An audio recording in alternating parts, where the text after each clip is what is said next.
Warrior of God. If God exists, why is there so much evil in the world? It's a common question, but it is misplaced.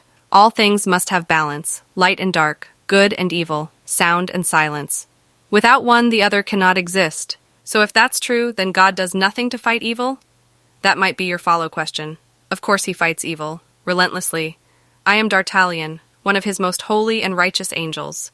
I roam the earth, disposing of evil wherever I find it. I kill the monsters you don't ever want to know about. I crush them completely so you can sleep at night. You humans have no idea how many of you live because of the work I do. But what about Stalin, Hitler, Ted Bundy, Jack the Ripper?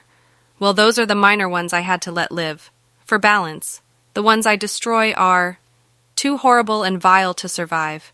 What's funny is while I would wager you never have heard the name D'Artagnan in any religious texts, I bet you have heard of me.